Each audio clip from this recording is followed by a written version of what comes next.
Buffalo is going to win it home. Kick your heels up and shout. We've seen why the Buffalo Bills are en route to the playoffs. Come on now, the Bills are making it happen now. Stand up now, come on and shout. Buffalo Bills go undefeated. And we're going to the Super Bowl. Yeah. Now, baby, come on, come on. No one Come on circles the and wagon shout. like the Buffalo Bills.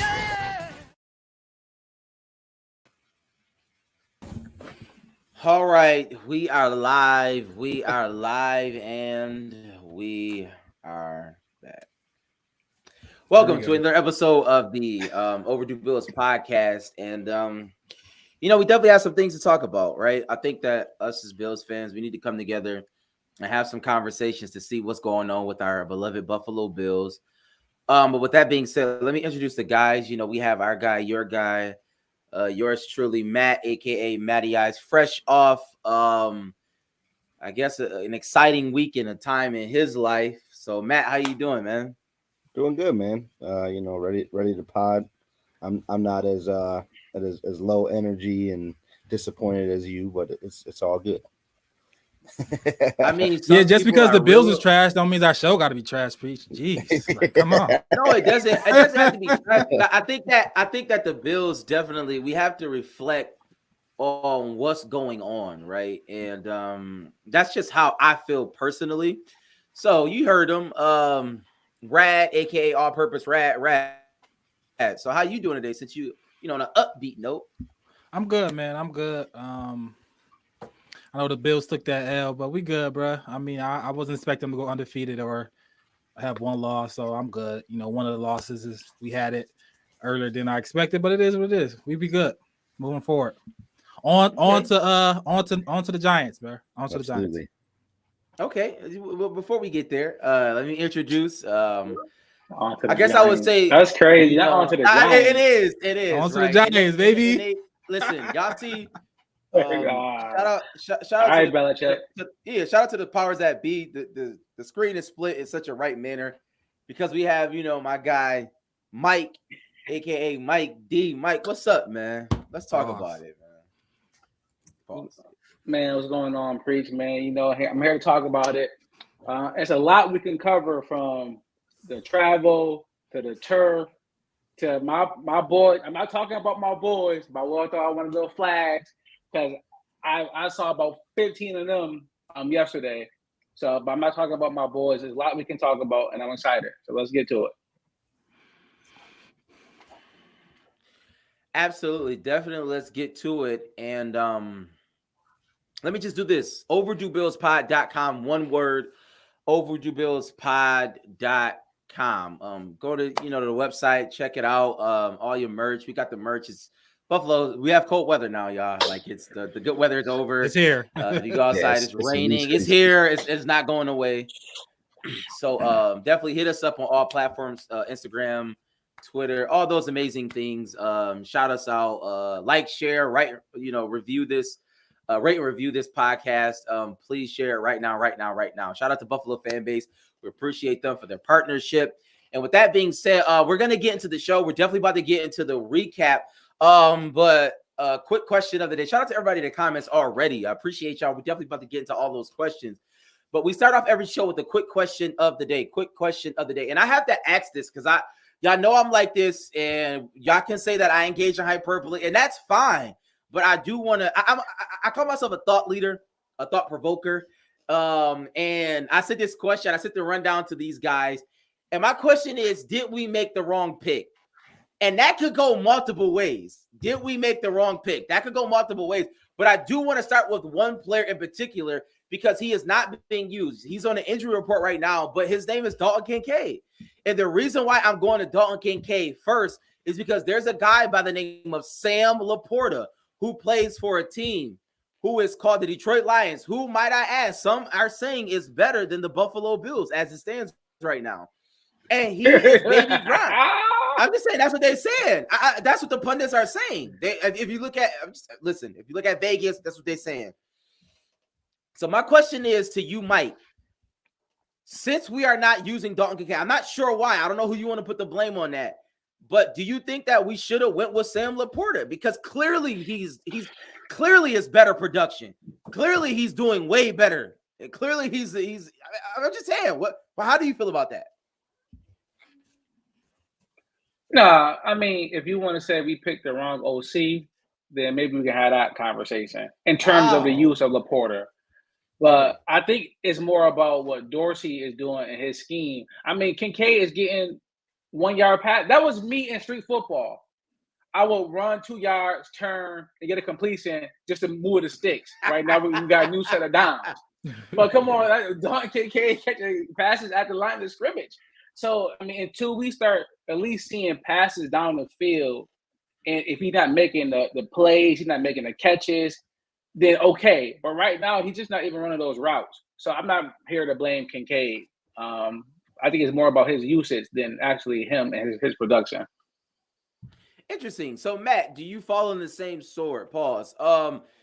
Is it a situation where, because just let's be honest, y'all. Let's be honest. Last week, we were rooting our OC praises. Ken Dorsey, best OC in the league, whoop-de-whoop. So now all of a sudden, is it a situation, is it our OC or is Dalton Kincaid not as good as Sam Laporta? You on mute. I think you muted, Matt. My bad. There's not enough tape to say that he's not as good as Sam Laporta, and I'm with Mike. He's not. There's enough tape to say that Sam Laporta is better than him right now, though. Not necessarily. He was the best. More productive. Football. Yeah. If you watch all the tape in their career, that he was a lot better in college. So I'm going just talking off about the that football. tape. I'm talking about NFL football. It's the first couple games, so I'm the measuring stick isn't quite there yet. But I'm gonna say this though. No matter what Dorsey schemed up, our offensive line got dominated on Sunday. It didn't matter kind of what he had going on. We couldn't get anything going because the offensive line was just looking terrible out there. And I praised them last week for penalties and things like that. And they just looked like a night and day unit. You know what I mean? It was ridiculous. And I'm not giving the blame to the travel because the defense showed up. The defense is on that same plane. They're on the same sleep schedule. So I think you're moving ahead a little bit further. Yeah, we're gonna get there in a second. We're gonna play the blame game in a second. But yeah, as far as that pick, though, there's definitely not enough on the tape for me to say that he's better right now. Okay, Rat. Because shout out to Lou in the comments. Shout out to our YouTube people, John, everybody out there, Bills Maniac. We appreciate all of y'all. But like, it frustrates me because I think sometimes we try to find a lot of excuses for a lot of things. And even saying that Goff utilizes tight ends, then why did we pick a tight end then? Like, I mean, like I don't like if we have a quarterback that doesn't utilize a tight end, then why do that? That fundamentally does not make sense to me. So, Rat, is this a Brandon Beane issue? Like, is this a Brandon Beane issue? For one, I don't think it's an issue. Yes, I want to use Kincaid more. But it's not like our offense is broke. It ain't like he's going to do something great. We got Gabe Davis is doing good. We got Stephon Diggs. He's another weapon. James Cook is doing good. Kincaid, yes, I want him to do better, but Laporta getting you 4 or 5 balls a game, and he just getting high level. He not going to dominate 10 catches on some Kelsey stuff. It is what it is. No, he's not. He just had had a couple touches. It wasn't like I got him in a lot of leagues. Trust me. It ain't 10 catches for 12 targets or no crazy lot like that. It's 5 targets, 6 targets, if that. He's doing tight end things. And we know that offense, they had Hockenson in there. We know that offense caters to the tight ends. Our offense never really did, but he was a transcendent type of a talent at the position. That's what we was led to believe. And I still think that. I think he got hands, he could catch, he can move. And I think as we go along, he gonna be integrated in our offense more. He is a rookie tight end. Historically, rookie tight ends don't do as well. We in a microwave society, so we just want everything to be great right along. But that's not how it's gonna be. And we got dogs on the outside. I like Diggs and I like Davis. They're good. And he still split time with Knox. He's not even exclusively the tight end. Laporta is the only tight end over there. There's no other tight end. He split with Knox. So what do you expect? What do you expect? I think you're making my point that. My question was, did we make the wrong pick? And you asking me, should we? So what I'm saying is, wrong pick, not a tight end. You saying, did we pick the right tight end? My original question was, did we make the wrong pick? Period. And you brought up another tight end. Yeah, I have the privilege to do that because my point about it is, You're giving me Dawson Knox, you're giving me scheme, you're giving me all these other things. I'm speaking of the we were led to believe that we were going to use Dalton Kincaid in such a way he was going to move the chains, he was going to do all these things. And what I'm saying is that hasn't happened yet. So the question was, do you make the wrong pick? And I guess throughout the season we will be able to answer that question. But with that being said, let's transition to I want to go a little bit in narrative before we go to full in-depth recap. I do want to talk about a little bit of narrative because just last week, the Buffalo Bills was on top of the mountain, right? But I'm just being honest, everybody. Josh Allen is not the favorite to win the MVP anymore. And we are not. We're going to sound crazy every week talking about who the best favorite is. But you can finish. Listen, I'm just saying, like, you can say what you want to say. He's not. And also, we are not the favorites to win the AFC East. So I'm just asking the question to Matt. Do you still believe we are the favorites to win the AFC East after the injuries? Matt Milano, Trey White. I mean, Dalton Kincaid is a concussion protocol. Dawson Knox hurt his wrist.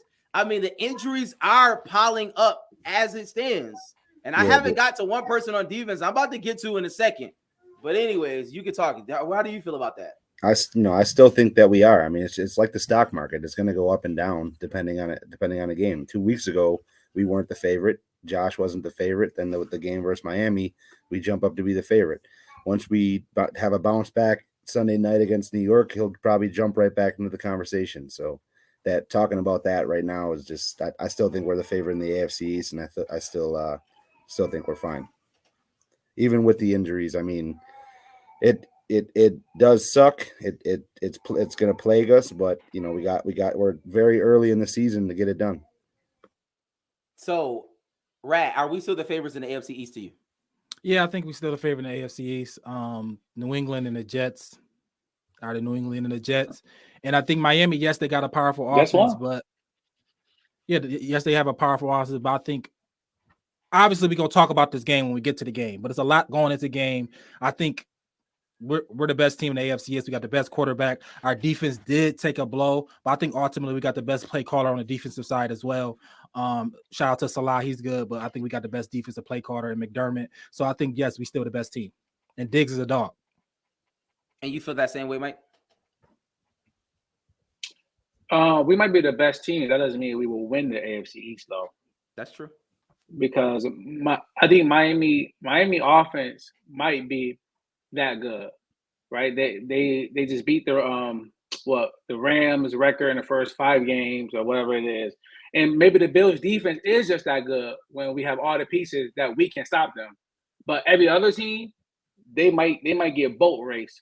So yeah, we may beat them again and give them a second loss or third loss, but we may have 4 or 5 ourselves just because injuries just pile up.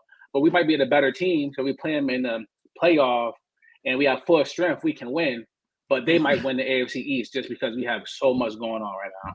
You picking them? Am I picking? Oh, is he picking Miami? Yeah, I'm picking them to win it. Yeah. Not at this moment. But give me next week. I might pick them after next week. We'll see. I just want to throw that question out there because obviously there's a lot of narratives and it's something that we should talk about.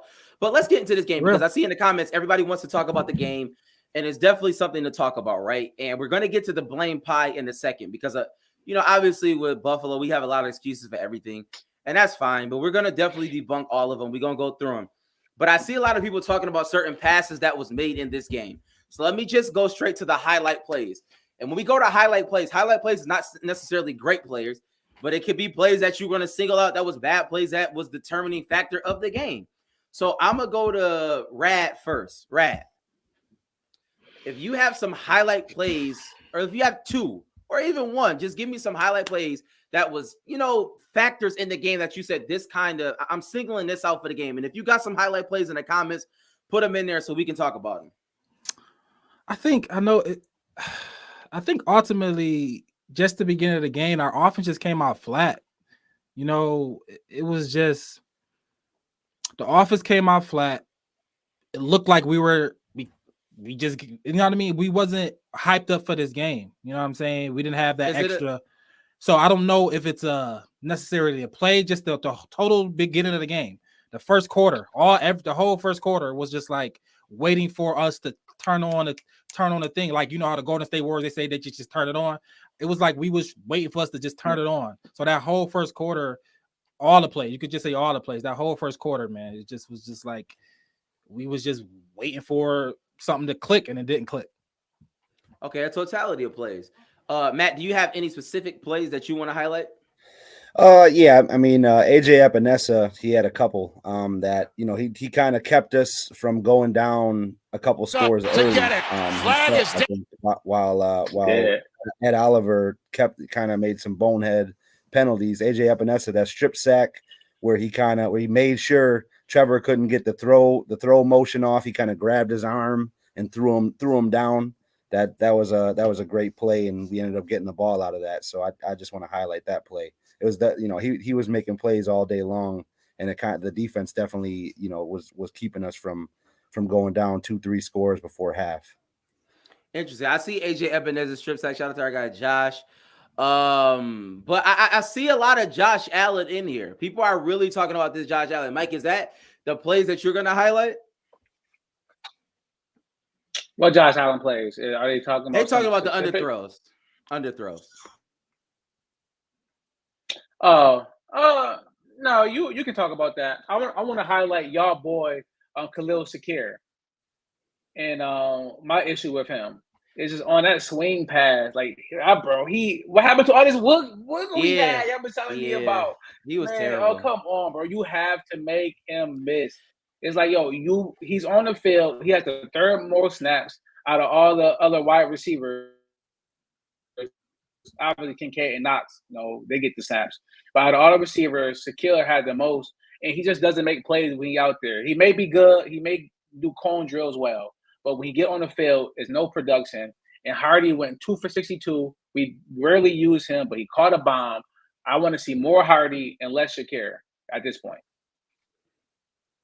Okay, I can appreciate that. I'll talk about the Josh Allen throws in this regard. I know a lot of people are going to give Josh Allen flack. I mean, like, I think those plays happen. You know what I mean?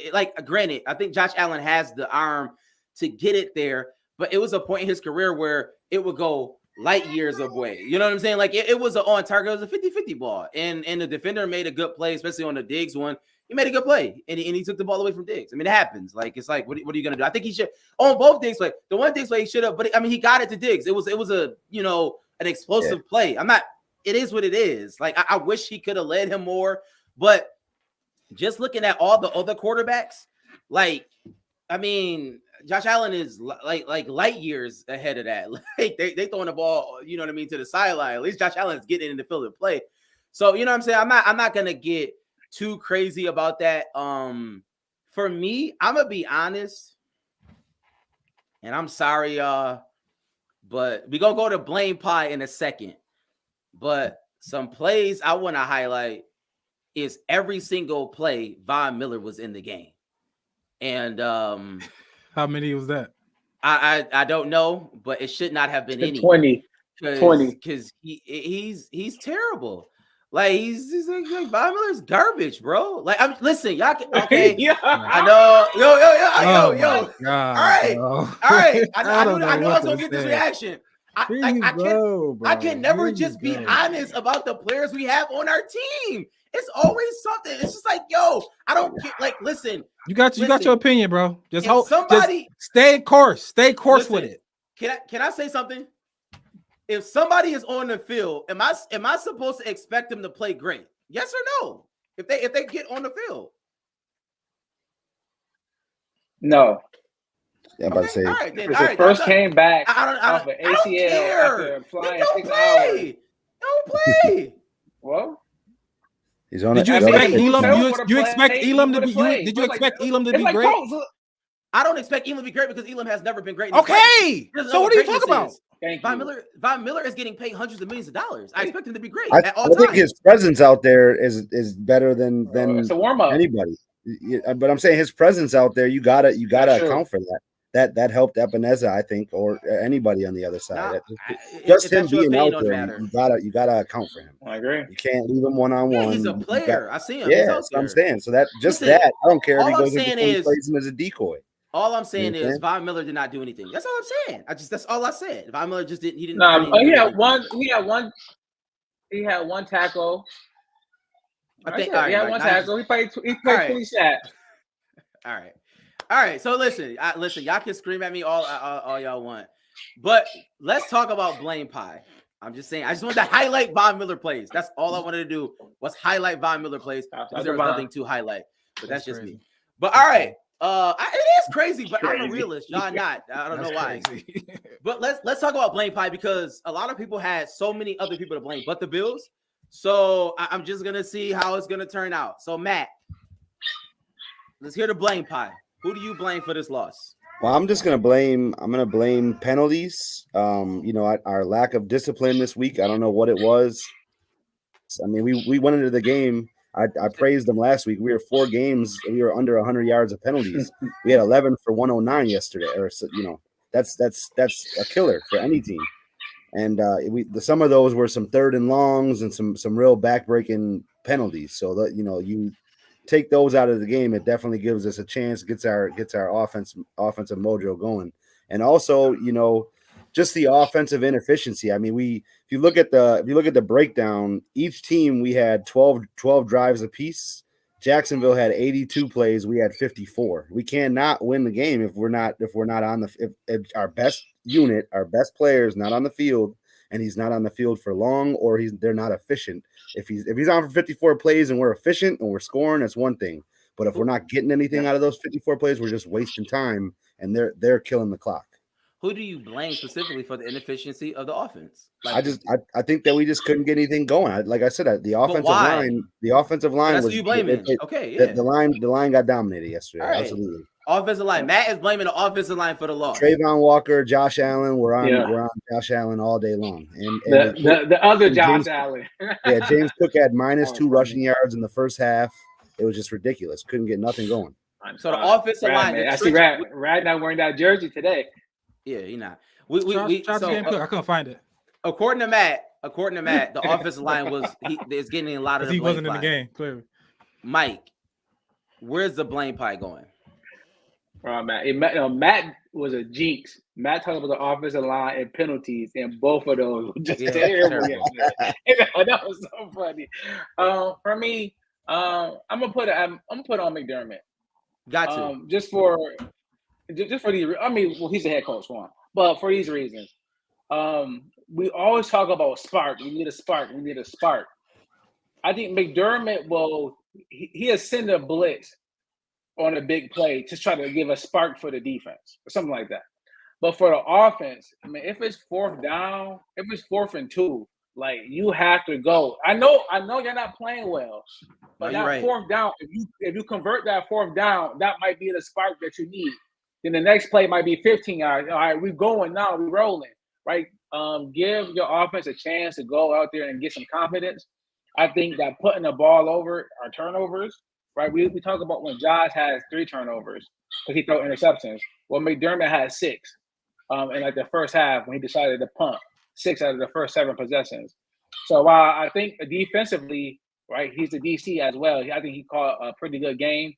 But as a head coach and as a strategy, the things that I'm more, even the 2-point conversion, the things with strategy that I'm into, I don't think he had a great showing yesterday.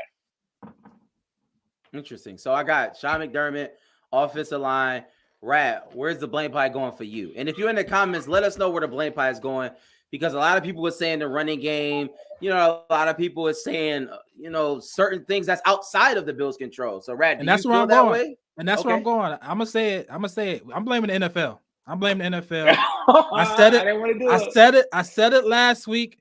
We was at a disadvantage. We playing a team that was in London for a whole week and a half, 2 weeks. It's one of our home games. We got to sacrifice for somebody who was already there for 2 weeks. And it showed. We came out laxative, and if you listen to the players, they all say it. Not just our players from the last couple, this last game. All the players say when you go to London, expect we're not the same team. And and you want to go further, talk about Goodell. He said this was an experiment. He said the reason we're gonna leave Jackson over there for 2 weeks because we want to see about eventually having a London team. So they try to experiment with Jacksonville, leaving them over there for 2 games just to see how it would be, just to see if it would be an advantage or a disadvantage for which side. And we get results. We get results back now. So we was put in the experiment. I mean, it is what it is. We're a good team, but you should have done with a trash team. But we was a good team. We moved it over. We sacrificed one of our home. We did it somewhere else. We sacrificed one of our home games, and just for experiment of the whole London game thing. I get it, but I'm definitely blaming Goodell, the NFL, for just this experiment they wanted to put in the middle of the season. It's crazy. It's craziness. But why would you do that? Is the NFL not a multi-billion-dollar corporation? Yeah, like what are we talking about? Like we put the cartel for killing people? We didn't choose. Yes, stupid. What do you mean? Yes, I played the cartel for killing people. What are you talking about? Yeah, they kill people. Like what? You put the cartel for selling drugs? But at the end of the day, nobody. What do you think they're supposed to do? We left on Friday. We left on like late Thursday, early Friday. We could have left like Tuesday. That's what I'm saying. That's a late leave. We could have just been there. Just right after the game. Why didn't as an organization, Terry could have been like, "Yo, the logistics of this sucks. I'm not about to have my guys pull up to London on Friday, and have us not be ready if they're already down there. They could. They already there. If both teams doing it, it's different. They're already there and play the game That's not crazy. I'm the only one.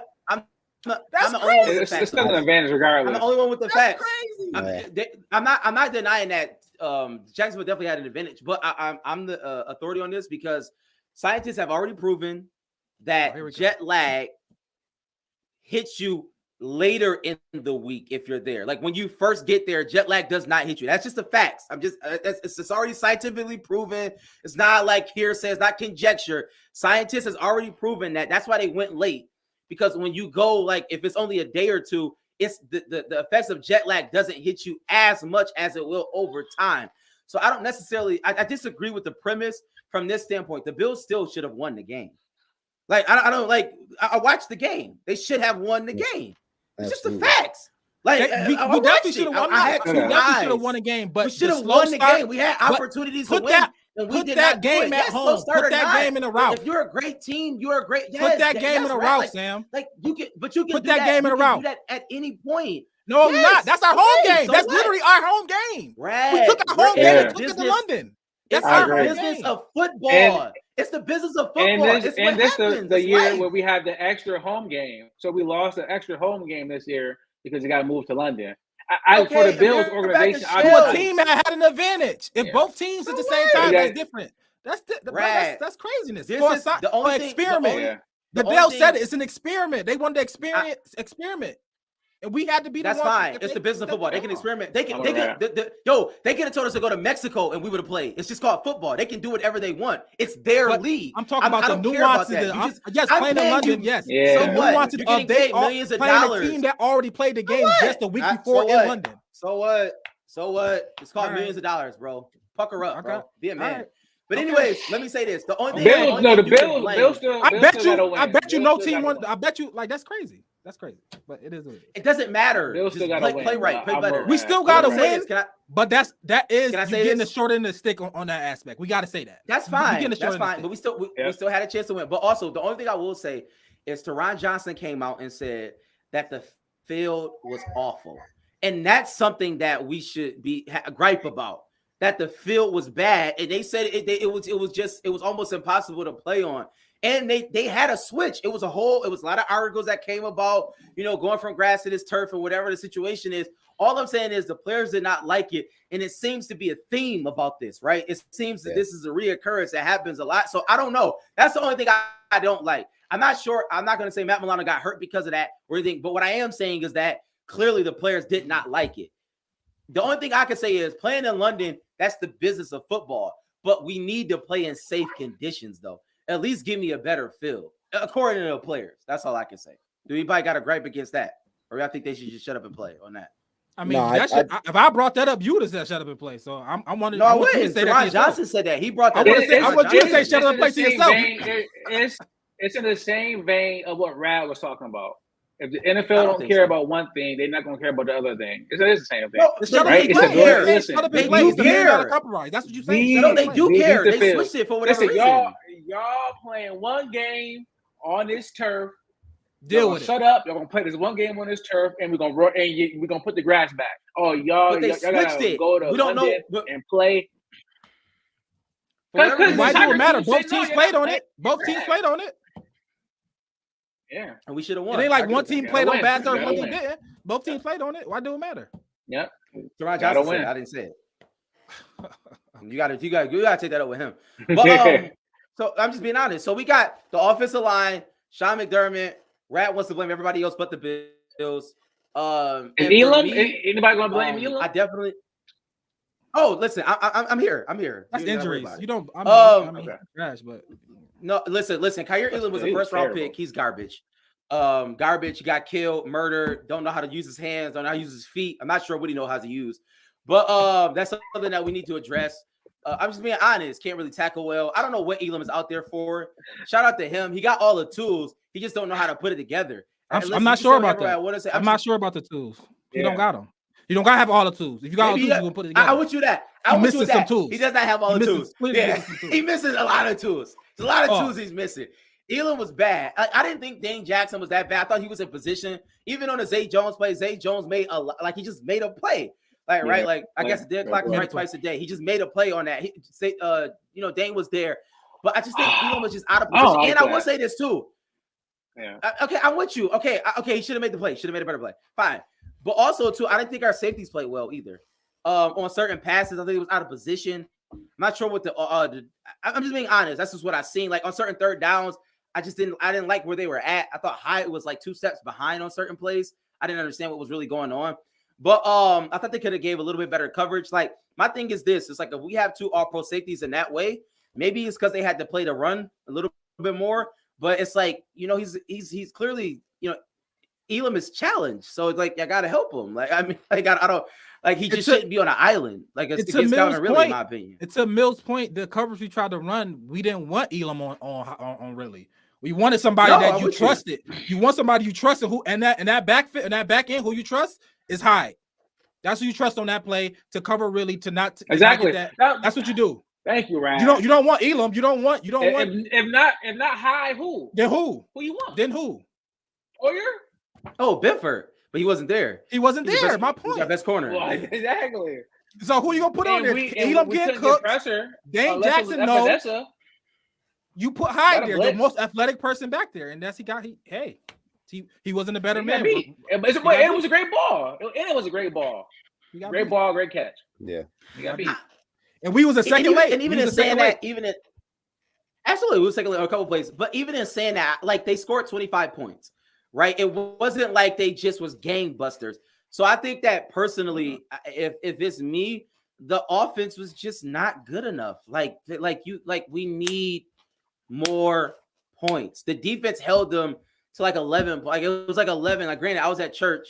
You know what I'm saying? I didn't necessarily like that, but like if I peruse it, the game's like they stay at a certain total, and the Bills just kept putting the ball. You know what I mean? So that was the unfortunate part. But I will say this: let's do this because we got to have to jump into this segment. Shout out to our "You Got the Juice" segment. I know even though in a loss, we can still highlight some players, good or bad. And if you got some players you want to highlight, some players who had the quote unquote juice or who did not have the juice, quote unquote. Put them in the comments right now. But Rad, who was the sponsor of this segment? All right. This segment is brought to you by Rad Juice. Real fruit, real flavor, real kids. Tired of the same old drinks? Rad Juice is here, crafted by young entrepreneurs with a passion for taste. Why Go Rad is a real fruit adventure. Experience nature's finest in every sip.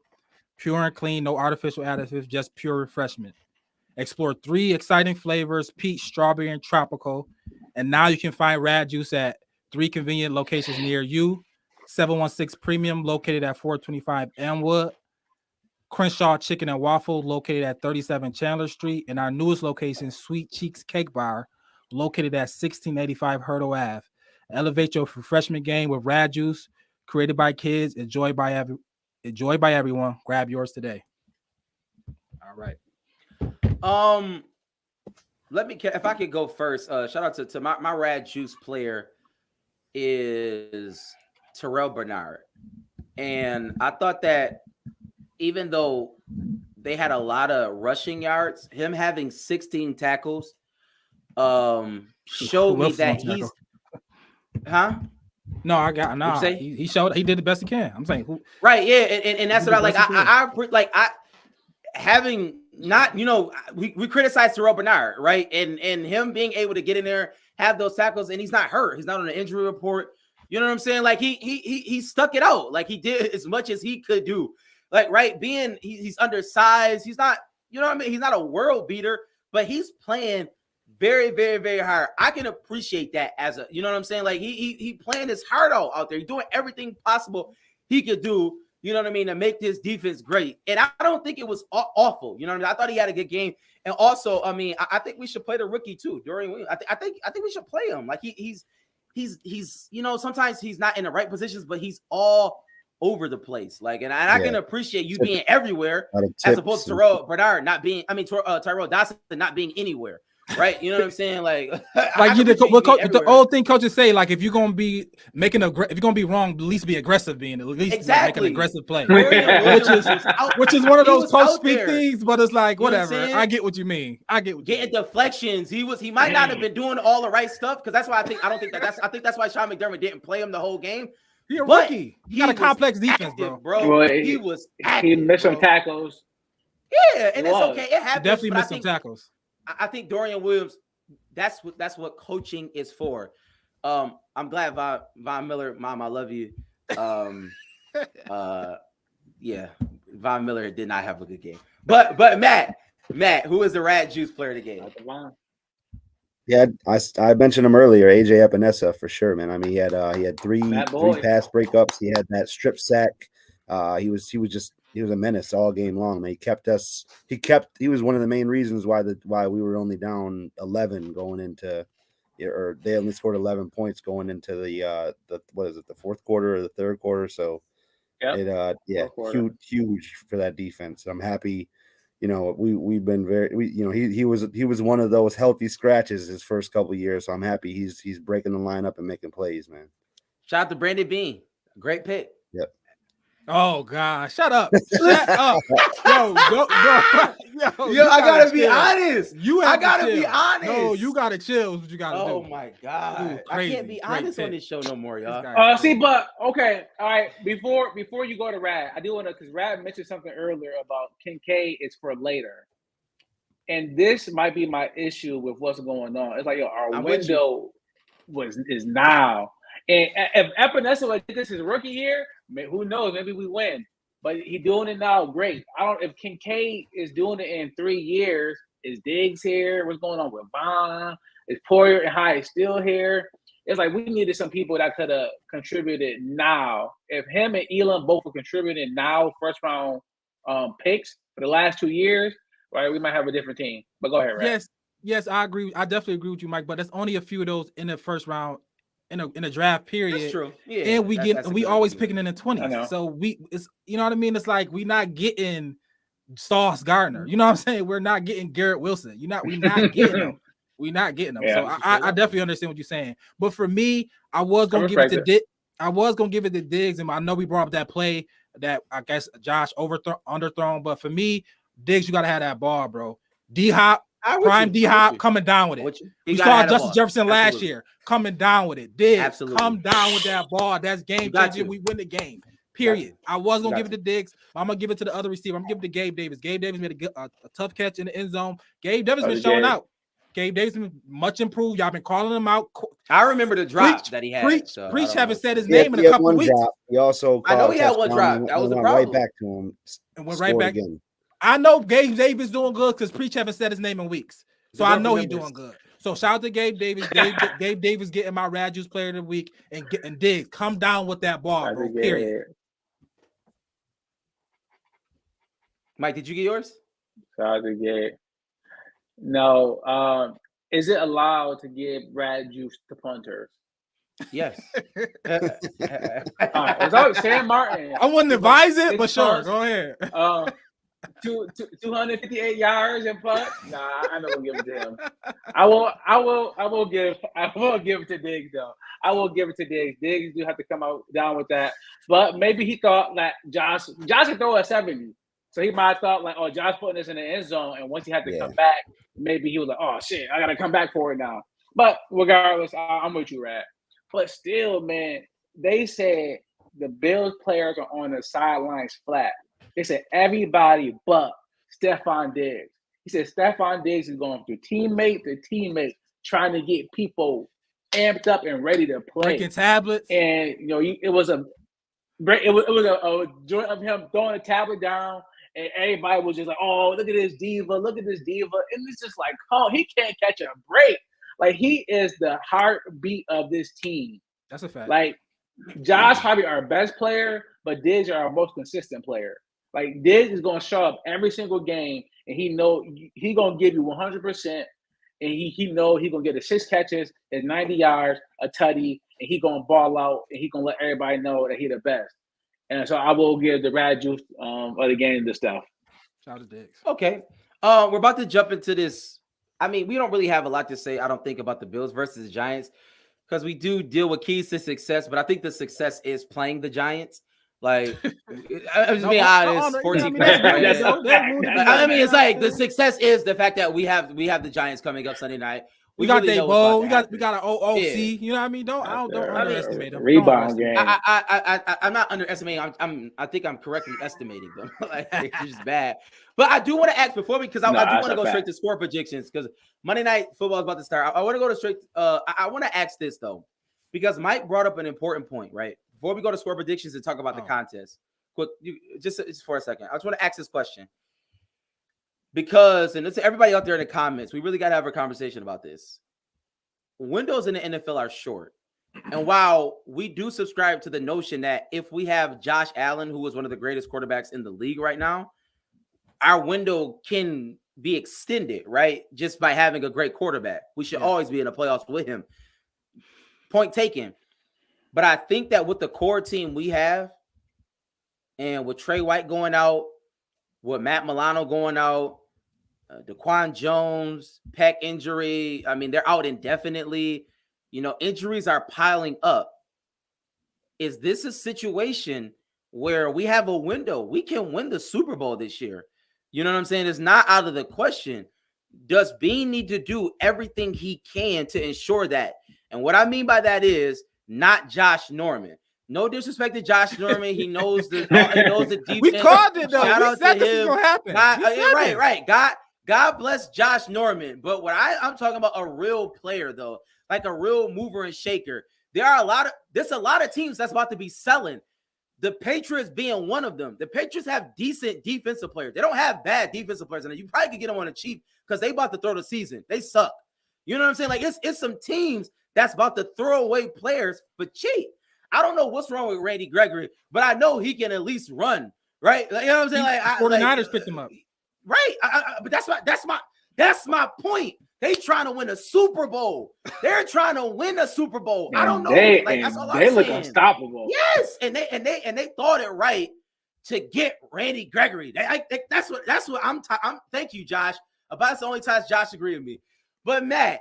A clock could be right two times a day, right? You talking about Josh, right? You shouldn't say that. That's not nice. No, I'm saying for y'all to agree with each other.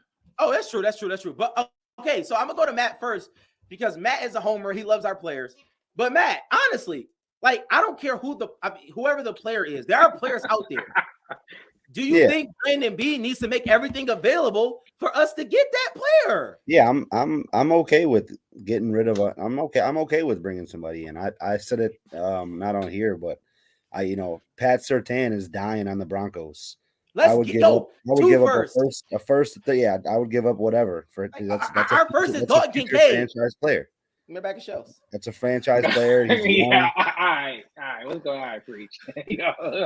So Matt, Pat Surtain, we want Pat Surtain, y'all. A player like that. Yeah, I'm okay with giving up a 24th pick every year, 27th pick every year. I'm okay with giving up one of those, two of those, whatever, because we're gonna land in that spot, and we're gonna end up making our money in the late rounds anyway. Mike, you don't agree? Is he still on his rookie contract?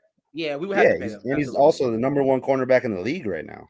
Yeah, and I don't care. The 49ers pay everybody. Fred Warner, I don't know.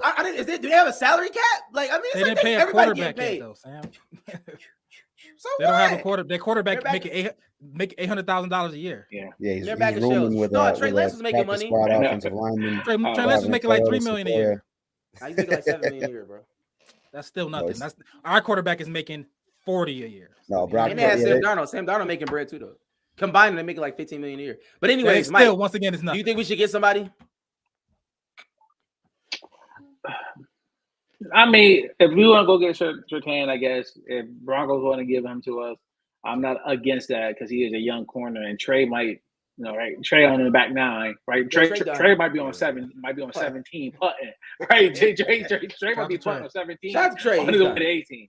So and his contract about to leave. Yeah, his contract. And they just gave up a first rounder for Sean Payton too, which is right. They want one. Yeah. Right. Yeah, exactly. So fine, but the Bills was going to be maybe the 1, 2, or 3 top defense in the NFL this year. What are they going to be once Russo get back and Vaughn get healthy? What, top 10? At 10? I mean, you can still win a Super Bowl with that. So you don't need to go give up an asset. I mean, if you want to talk about some offense, and go get an asset for offense, I talk to that more. I think defense, I think McDermott going to have those boys going, or D-line going to be a top unit in the league. If you got a top D-line, the secondary will get a lot easier. Just don't have Elam back there. I do agree with your premise. My thing is, when you say give up assets, Patrick Surtain is not walking into this next draft.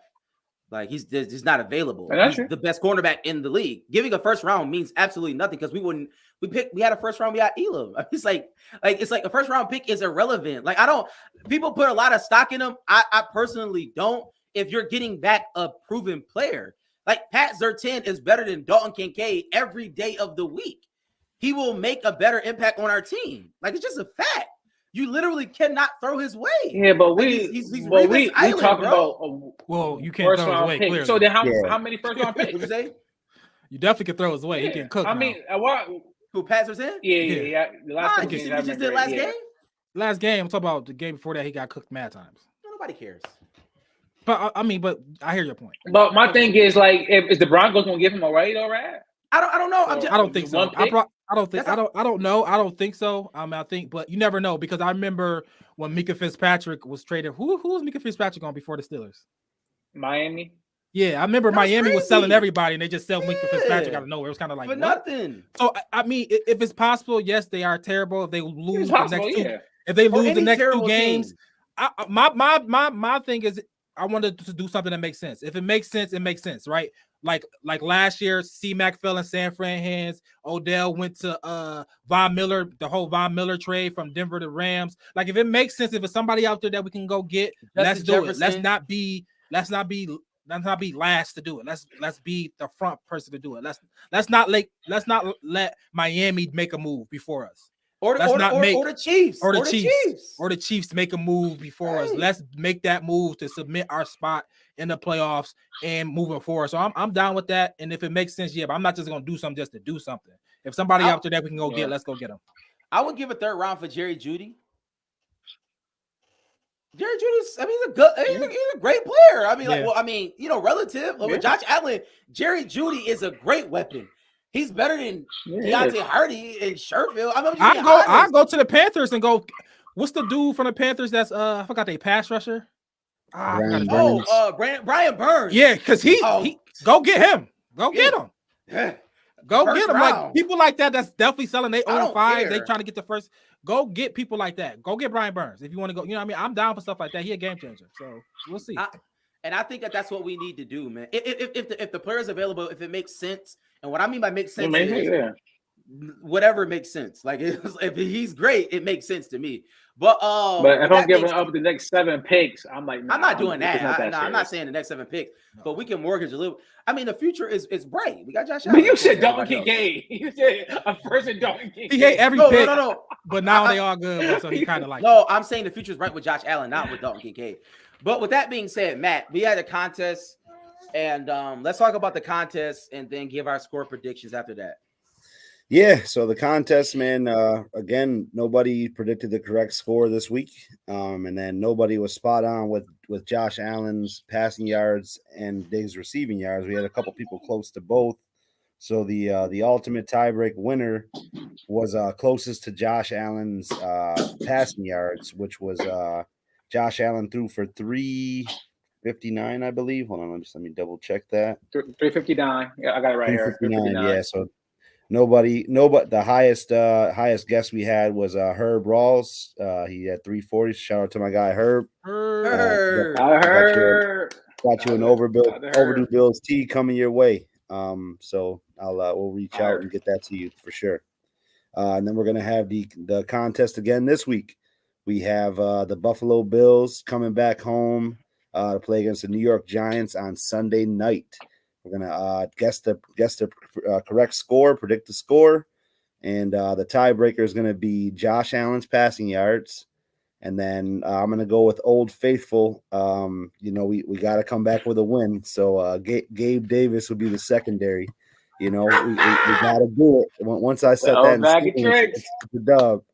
So get your predictions on the in. Giants, You use the voodoo on the Giants. Using the voodoo. It's all good. It's all good. Got to do it. He's balling too. Touchdown the last 4 games. So let's keep it rolling. You gotta show him some love. So get in that contest, and it's open on Facebook and Instagram. We'll close the contest at 8 p.m. on Sunday night. All right, score predictions. Rag, give me your score predictions. If you got some score predictions, put them in the comments right now. I got Bills winning 38-10. Dang, that was matter of fact. Yeah. That ain't no guess. That's what it's going to be. Book